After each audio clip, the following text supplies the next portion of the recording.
Welcome to geothoughts.eu. In this video, we will cover the geopolitical developments between February 20th and 26th. It is now 1 year after Russia's full-scale invasion of Ukraine. So far, the conflict has resulted in a total of 200,000 military casualties for both sides. More than 7,000 Ukrainian civilians have been killed and over 8 million Ukrainians have fled their country. The international community has responded to the crisis in Ukraine, with the U.S. providing over $29.8 billion in military aid alone, and with the EU announcing 10 sanction packages so far that target the Russian gas industry and businesses.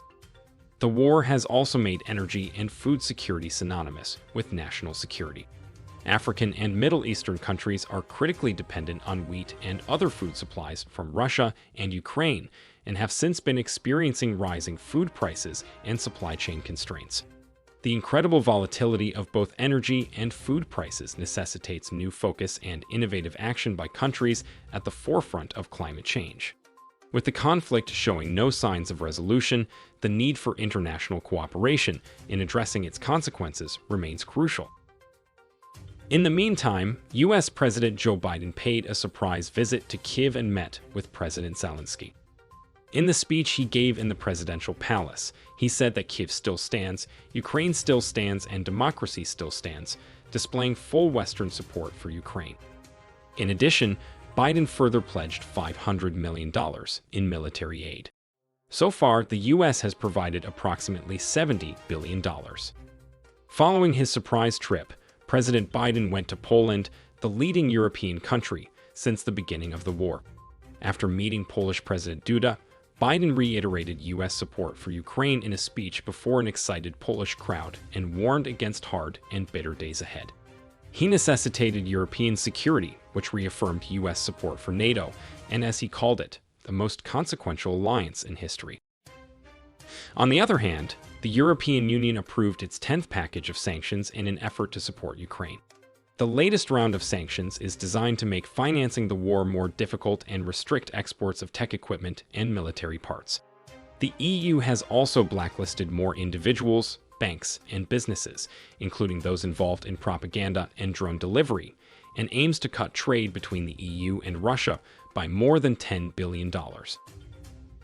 In the meantime, China's foreign ministry issued a document that once more urged both sides to agree to a gradual de-escalation and warned against the use of nuclear weapons, emphasizing that conflict benefits no one. Since the invasion, China has refrained from condemning Russia's intervention and has criticized Western sanctions on Russia.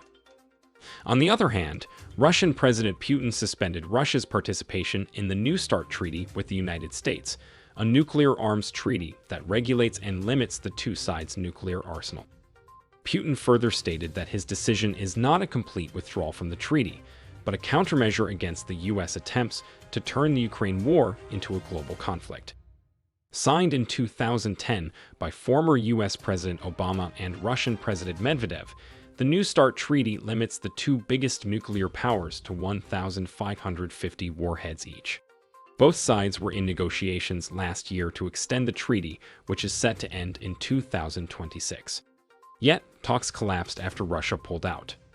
Following this decision, U.S. Secretary of State Blinken stated that Russia is acting irresponsibly and that Washington will watch Russia closely. Nevertheless, he said that the U.S. remains ready to talk about strategic arms limitations at any time. Amid all these, the delay in the NATO membership of Sweden and Finland is still uncertain. In a radio program, Hungarian Prime Minister Orbán said that more parliamentary group talks were needed before lawmakers vote on the ratification of Finland and Sweden's NATO membership bids. As Russia's invasion of Ukraine last year emphasized the need for a cohesive and powerful NATO alliance, Hungary's delay in ratifying the membership bids might have serious consequences, including international solidarity. Turkey's objections to Sweden's alleged harboring of members of terrorist groups, and Hungarian Prime Minister Viktor Orban's criticisms of Sweden and Finland for spreading outright lies about Hungarian democracy have complicated the process. This delay could further exacerbate tensions and uncertainty.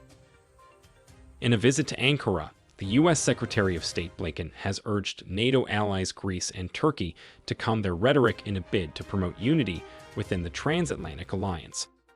After meeting with his Turkish counterpart Cavusoglu, Blinken also stated that the U.S. is expecting Turkish approval on Sweden and Finland's NATO bids.